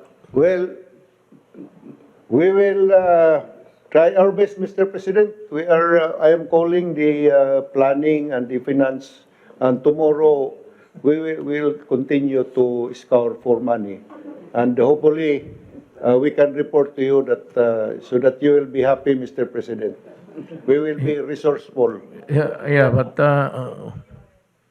gani ang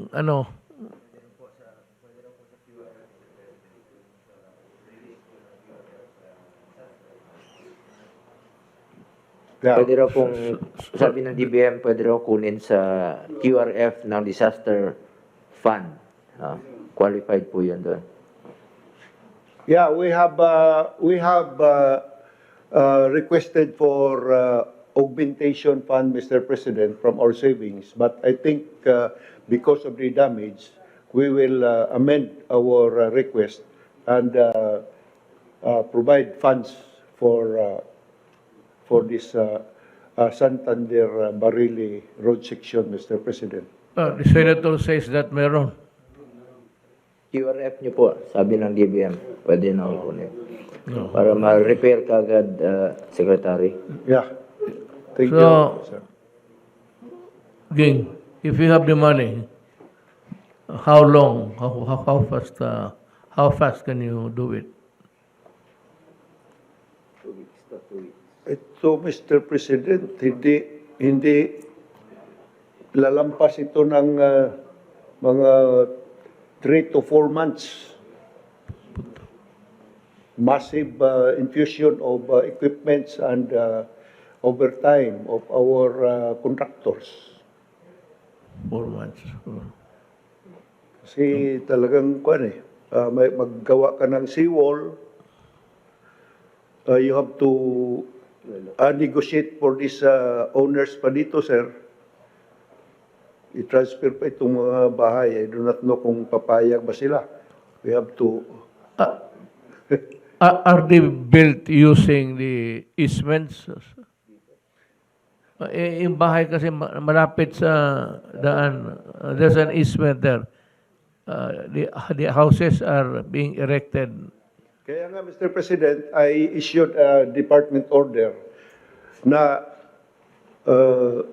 making it to strictly implement the road right-of-way provision of the law and the no-build zone.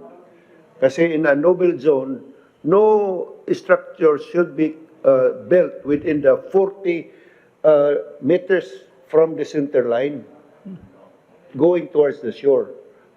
No? So the picture that you see, is there a violation there? Yes, this one, they violated, Mr. President. They are within the 40 meters no-build zone. And this one, they violated also because the road right-of-way should only be 15 meters from the center line, 15 meters before you can start construction. This one, it's very clear that they are within the 15 meters road right-of-way zone. Sir, may alternative route dyan? Wala na. Baka, kung ano, sir, baka dito tayo, kung ano.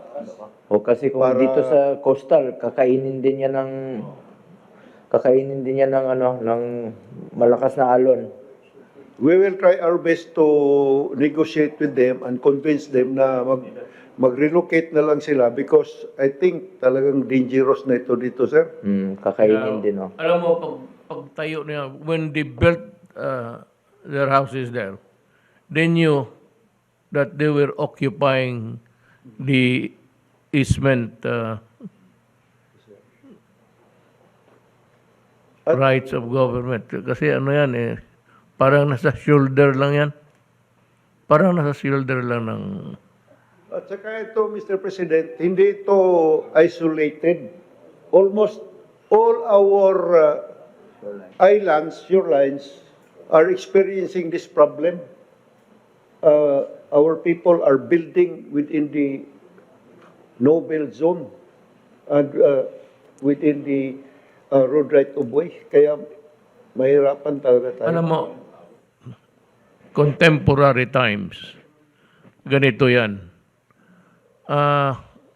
Marami talagang mahirap na tao. And they cannot erect houses on private lands because they will get sued and there will be a forced removal by order of the court. So karamihan nito, yung bahay na yan, mahal yan eh. Ang karamihan nito, ang mga tao kasi will go to the roadside.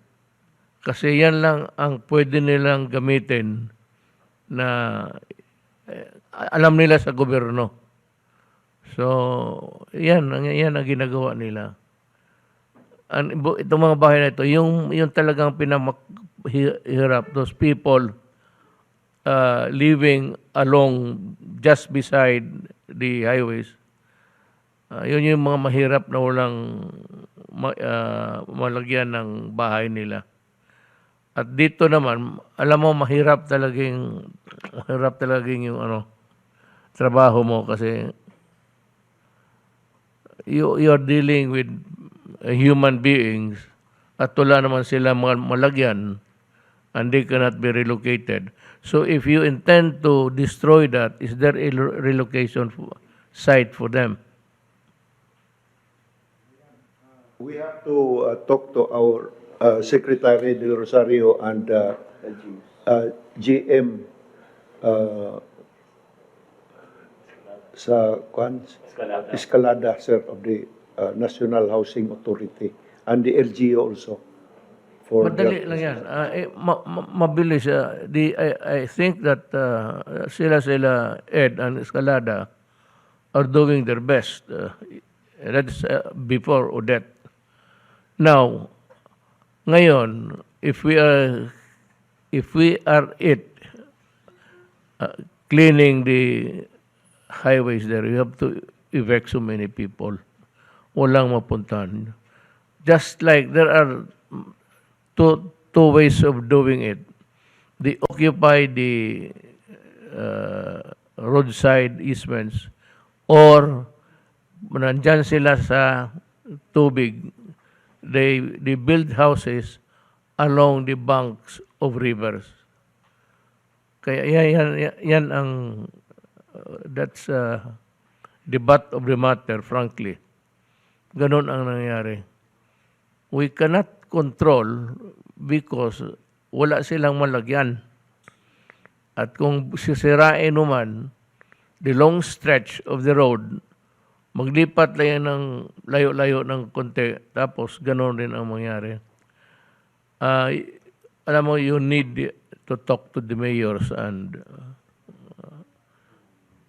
you have mayors, but governors, but more importantly is how the mayor would govern his city or municipality.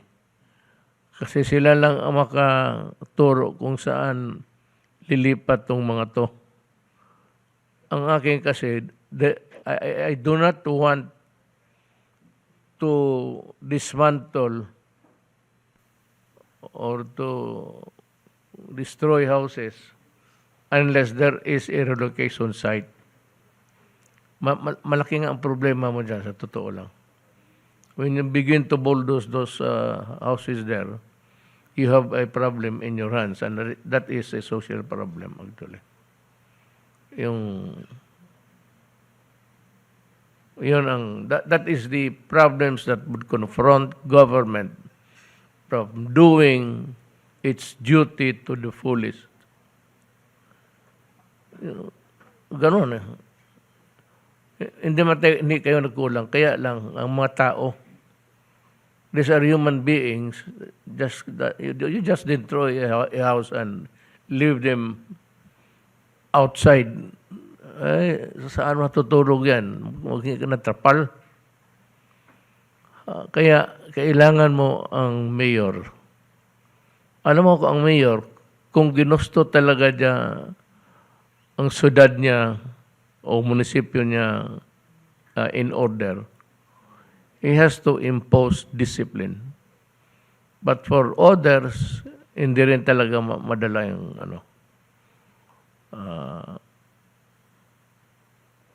I really do not know. Yeah, in the Philippines, along highways all throughout, pati yung dito sa dagat,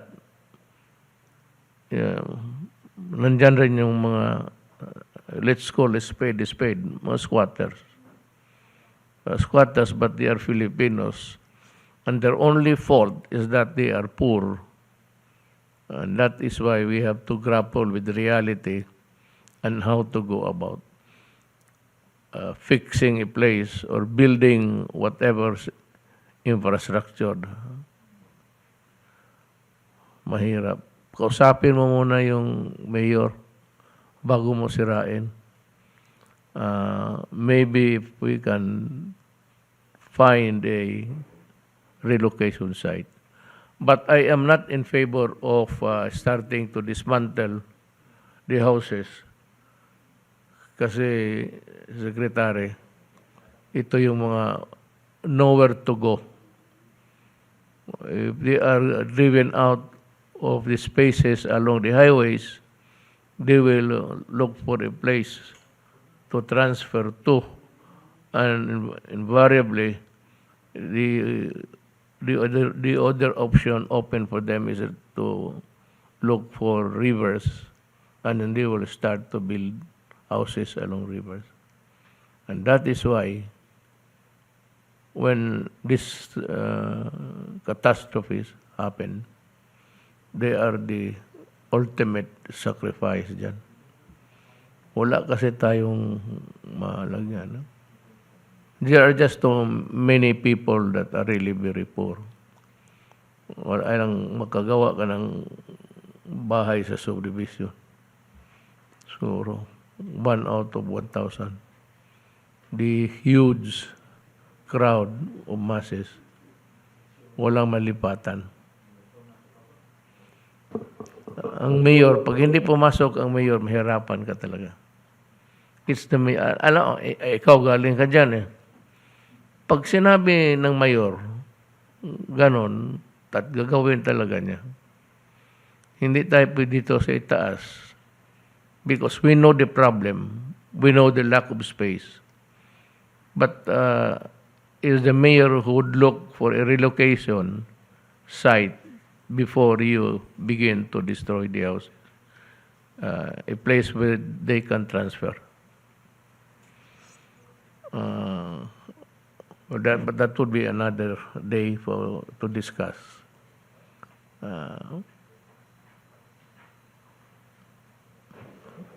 We still have a report. Go ahead. Sir, with your permission, can we talk to the mayor with our Yes. Secretary Del Rosario and JM Escalada, sir? Yes, sir. So, share the problem with them. Not give the problem to them, but share our quandary na ganito nga tayo. Once you open a new highway, immediately houses of the poor people begin to sprout alongside. That is what happens. Kaya pag nagbaha ng malaki, maraming mamatay dyan sa riverbanks or the coastal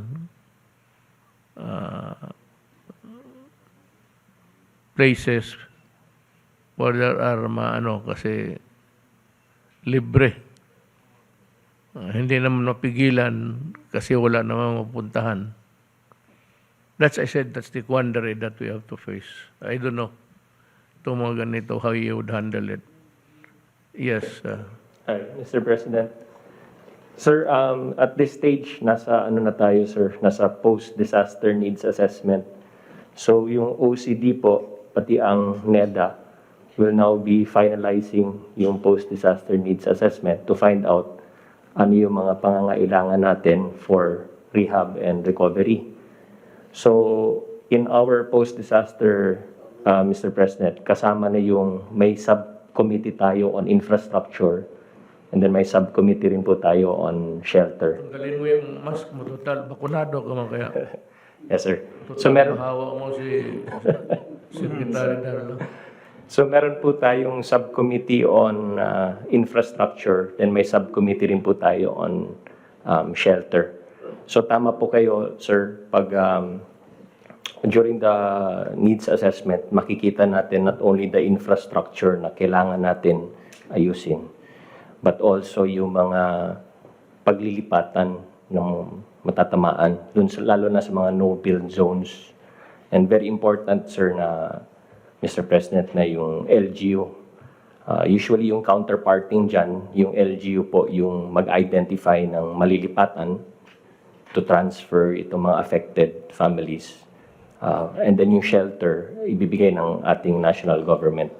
But ang counterpart talaga, Mr. President, yung LGU yung mag-identify kung saan lilipat. And then tutulong sila dun sa paglipat, sir. These are the same. These were for the other presidents to actually clean the roadsides, sa mga highways, in the easement portion sa gobyerno. That 6 years hindi mo kayang gawin. You go to expropriation, tapos lalaban yan, then they go to court and appeal, and until it reaches the Supreme Court. Pagdating ng Supreme Court, matagal pa yan. And in the meantime, the problem gets serious and serious at almost beyond control. And that is the movement, demography of people where they are and how they would stay there for how many years. Yan lang pag lahat ng highway sa Pilipinas, nandyan yan. And you have to go into a relocation, a huge undertaking. Mahirap, milyon yan yung nasa coastal yung dito naman sa riverbanks, pati yung mga areas where it's have been cleaned up by the logging and even the mining, kita mo dyan ang it's really, gusto mong hintuin. Ako gusto ko hintuin yung nakikita ko kasing butas sa itaas. Whenever I fly, especially in Mindanao, makikita mo yung butas na butas, parang sa taas, parang makikita cork ng takip ng cup ng Coca-Cola. Puro butas yan.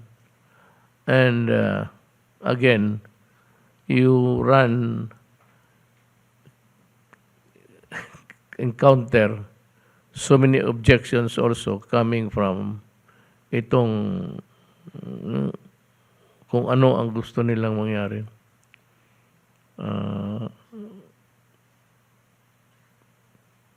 Ewan ko,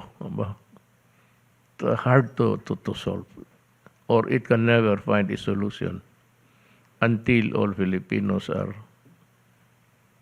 raised from poverty at makabili sila ng bahay. And that would come in a long time.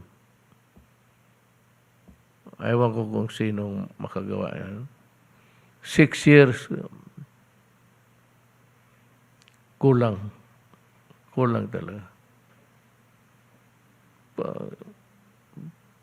I don't know how we would solve the problem. So, why do you still have Thank you, Mr. President. Yun lang po, except that we are calling our people to drive safely kasi marami pa rin kunti mga lubi, mga pools na kuwan. So, they have to be very careful. At saka, we are conducting also, the department is conducting a relief operation also, Mr. President, through their contribution, especially to the affected employees of our department. That's all, Mr. President. Thank you. Alam mo, itong kailangan to kasi makinig yung tao. This is not a one show. Because it would take so many hours to complete. So let me just read my message to everybody. Basahin ko na lang. He said, good evening to all Filipinos here in the Philippines and around the world. I greet all of you a Merry Christmas, even though we are in a state of suffering. Hayaan na lang natin yung lalo na yung mga tao ngayon natutulog lang sa mga kahoy, pati plastic. Do not worry. Dadating kami at we will try our best to improve the situation. And last Wednesday and Thursday, I went to Siargao, Surigao City, Dinagat Islands, Palawan, and Cebu. Well, I have been to the Visayas. Yung lugar ni Secretary Mercado Maasin. Diyan ako pinanganak yung ano niya. At well, it's damaged. I'd like to show a clip of the places that we visited.